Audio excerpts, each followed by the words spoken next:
What's up guys, DwkYTContact videos. I make military content, put it on the internet for you to enjoy. If you want, my social media links will be in the description down below. Today we're going to be talking about saving money in the military. It's actually much easier than you think. Coming in as like an 18, 19-year-old, a lot of kids are inexperienced with having large sums of cash, and then they end up in debt because they just couldn't manage it well. After this video, hopefully you can be wiser about your money and end up stacking bunches of, just to give some credibility to my name. Currently got like 40, 50K saved up in the bank, not including other like retirement savings. So yeah, let me let you in on some secrets. So when you first join, unmarried, you're living in the barracks, and you're probably eating at the chow hall, which means the majority of your paycheck is disposable income. So the first thing you should do, some money guru said this quote, I don't know his exact name, sorry for not giving credit, pay yourself first. What that means is, if you have all this disposable income, why isn't a huge chunk of it just being immediately put in savings that you cannot touch? The problem is all these kids see these like designer things and they think they have to like dress all bougie to impress other people because it's really just their insecurities eating away at them. But you have to like push that away and get rid of a materialistic mindset and start just saving large sums of cash, especially when you're that young in life. What do you really need if military is paying for your housing, paying for your food, paying for your medical and dental? You should have a phone bill, your car, which should probably be a beater. If you're this, if you're this young in life, should be a beater. If you're brand new to the military, that's used, and have some sort of like military friendly auto insurance. Personally, I use USAA for auto insurance and I use Navy Federal for banking. Those both have such big benefits to military members.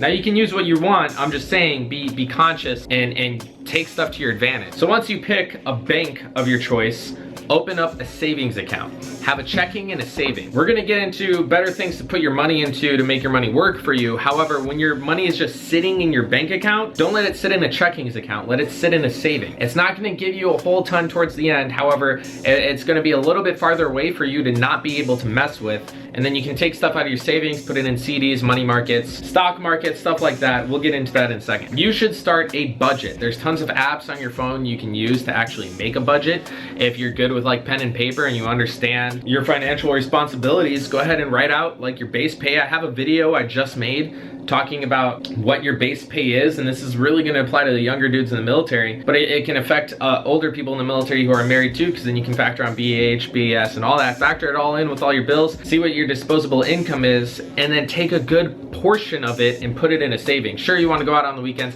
but the more you can put into savings, the better. The best things in life are free, and that's genuinely honest. To go out with your friends and have a good time, couple drinks, probably isn't that much. Going out every single night, taking Ubers, getting all that, not sustainable. Regardless if you're staying in or getting out, the new people joining the military don't have the high 3 anyway. You guys are going to be in the blended retirement system, which you can invest into, but you should also invest into other retirement plans, Roth IRAs, traditional IRAs, TSPs. Make your money work for you and compound. Do not rely on Social Security. A bunch of people assume that they're going to be able to, live off Social Security when they're older just because they've been paying into it majority of their life. However, that's not a, how do I say this? That is not a concrete plan. Social Security could always go away. What is a concrete plan is investing in yourself now so that you have a lot of payoff money later. Next tip is to start building your credit. Also buy a credit card if you're responsible. If you are not responsible, stick with a debit card. If you're responsible, grab a credit card, start building up that credit. There's also like rewards programs that a lot of these military banks offer you for using their credit cards. And as long as you pay everything off on time, you're not going to owe anything and you're just going to benefit from it. Next little tip is invest in your education. So if you're in a trade right now that you could see yourself making a lot of money in the future, why don't you take the extra money or use Navy college, Navy cool to pay for the credentialing while you're in, so when you're out, you don't have to pay for schooling charges, let alone touch your GI Bill. And if you're credentialed while in and your job's easy enough and you're working like a 40-hour work week in the Navy, you can always go outside and moonlight, which a lot of doctors do on my base, moonlight out of like an acute care and then double your income, which lets them put in more money earlier in their savings,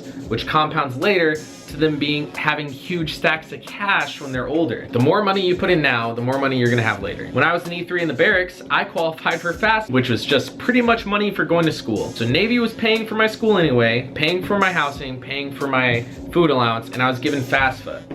It was spent on a book. You can get grants for going to school as well. Don't forget about your Montgomery GI Bill if you paid into the Montgomery program. As soon as you get out, if you live in like Texas, Illinois, where they have their own veterans program, or like the Hazelwood Act, they'll pay for your school and books anyway.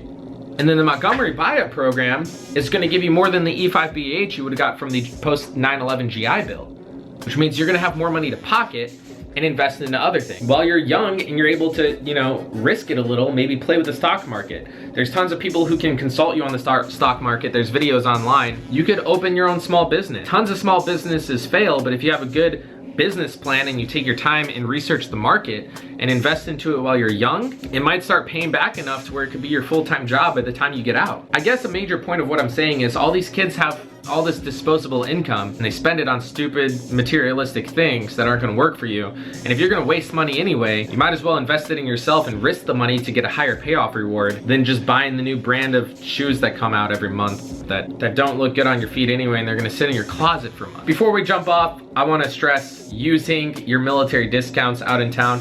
Tons of places have military discounts. One of the GameStops I went to has a military discount, which blew my mind. Getting your gas on base, going to the commissary. If you eat at the commissary, grab your groceries from the commissary, it's not taxed. If you're shopping for a whole family, it gets in the hundreds, and then you don't have to pay tax on it if you're eating at the commissary. Gas on base, way cheaper, especially if you live in California. If you're going out, there's this thing called like the IT ticket box. It's on most bases. You can use that to go out. I saved literal hundreds going to Disney, a recreational thing I was gonna do with my, you know, wife. I was about to say kids, but we have a dog. I'm pathetic. Hundreds, man. Possibilities all around you. Hopefully this enlightened you guys a little bit. It was more tailored towards the younger audience that are about to join. But if you're older and got something out of this too, that's what I'm here for, dude. See you guys.